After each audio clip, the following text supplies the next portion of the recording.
to another episode of the Lone Recruiter Podcast. I'm your host, Brett Clemenson, and if you're a recruiter, out on your own, or just lacking general guidance or mentorship, you've come to the right place. Our episodes are designed to give you the motivation, the strategies, and the advice you need to become the very best Lone Recruiter. So join us, grab a cup of coffee, and let's take your desk to another level. Now, this is going to be a super quick one today, right? But it's a nice concept that I think really encapsulates good practice within recruitment.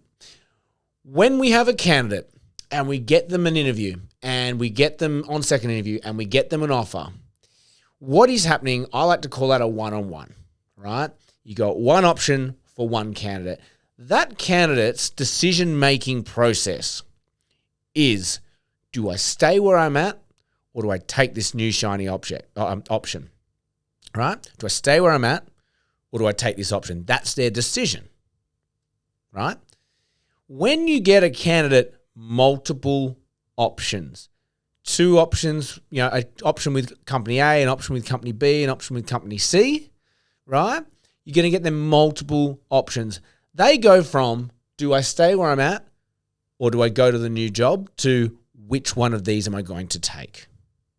It's such a different decision-making process. The focus is now less on, am I staying or going? And it really is about, which is the best one here.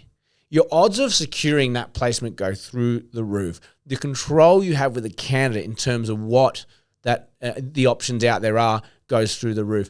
You know, we all heard that expression that making a choice or making a decision is actually excluding all other alternatives. So if you've been thorough, you've gone through the market for that candidate, they've looked at multiple things, they've had a lot of companies say, no, we're not looking, or that's not for us, but you end up with 2, 3, 4, 5 companies who want to interview that person, you dwindle that down to maybe a couple of offers, they're going to feel like that was a really thorough process. They're going to not want to stay because they're going to think, if I don't go now, I've actually looked at all the options and this is the best one out there for me, right? And the opposite happens with clients. How many times have you had a client say, here's a brief, go get me some people.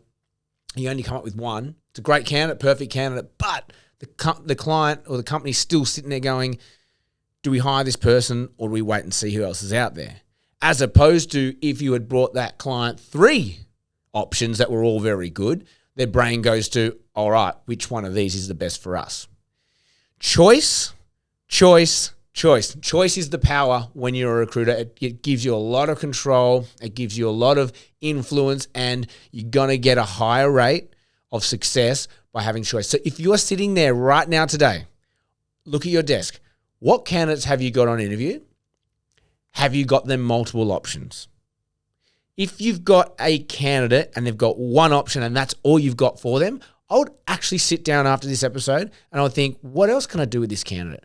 Who else might be able to use these skills? Where else can I send this CV? Because if you can get that candidate multiple options, they will stop thinking, do I leave here and do I take that, to which is the best one of these options for me. Make sense? I think it does. I hope that helps someone today. This is a super quick episode. We're at like 3 minutes and a half, and I'm really happy about that because we're recruiters. We've got to get back to our desk and we want to start billing. So go and look at your candidates. What other options can you get them? Go and look at your jobs. Do you only have one candidate for your client? That's super risky. Go and find more people for them. Multiple options for your clients, multiple options for your candidates, and watch your billings soar. Good luck. That's all I had time for you today. Have an amazing day. May all your deals come true.